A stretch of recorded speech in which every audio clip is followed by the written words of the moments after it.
Starting tomorrow, GitHub pays you half as much for finding the exact same bug you would have found last week.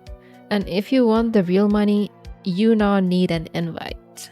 Bug Bounty just got a VIP rope line.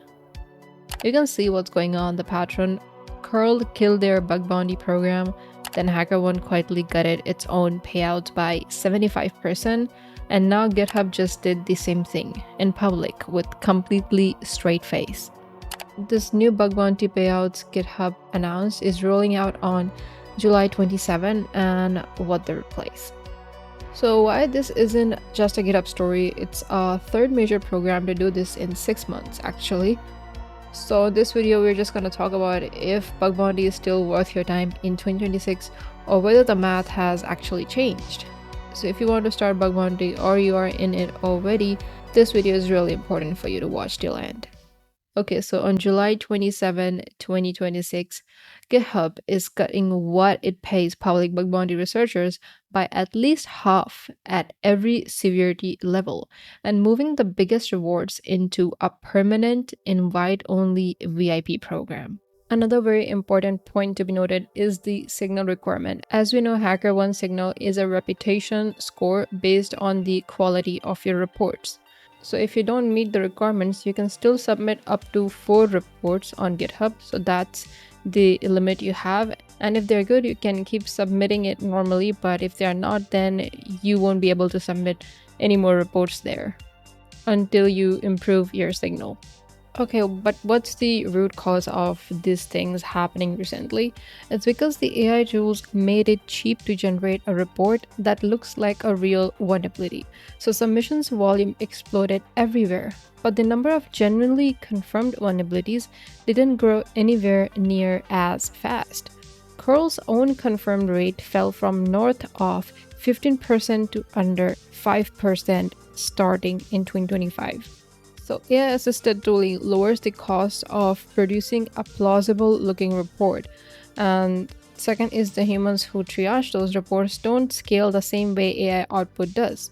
Third is the program respond by either killing cash rewards outright, like curls do, or curls did, or quietly slashing them like HackerOne did, or splitting into a cheap public tier plus an expensive invite-only tier like GitHub did just now.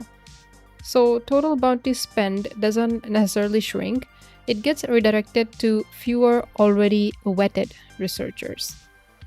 The key insight most coverage misses is that the money didn't vanish, it consolidated. So GitHub's new VIP critical rate is $30,000 plus bounty actually beats its old public critical rate that was $20,000 to $30,000. The squeeze is entirely on the public tier and on anyone without a track record yet. Okay, so now the question is how you will be qualified for a private or invite-only VIP program. So here are the criterias. You have to be qualified for at least one of the following. First is one critical finding. So if you have submitted at least one critical finding, then you will be qualified. Or if you have submitted 2 high findings, then you'll be qualified. If you don't have any highs or critical, but you have 4 mediums, then you'll be qualified. And if you have none of those, but you have several low findings, like 7 of them, then you'll be qualified as well. Keep in mind that these are specific to GitHub program only. So if you have reported 2 high findings on a different program, then you won't be qualified. You have to have at least one of these in the GitHub program itself. So if you have 4 medium findings in GitHub, then yeah, you're good to go.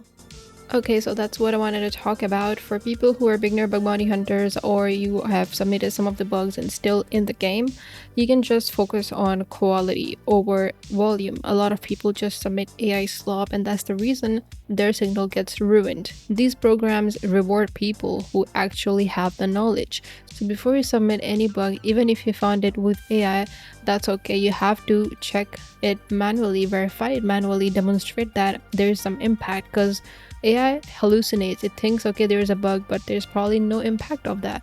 So you have to be knowledgeable enough to decide if something is impactful or not, and that's what differentiate your report from AI slop. And this is what I try to teach in my videos. I have uploaded multiple live hunting videos and shared my personal findings, my personal critical findings or high findings that I found during bug bounty hunting in my members only. So if you're interested, you can check it out from the link in the description.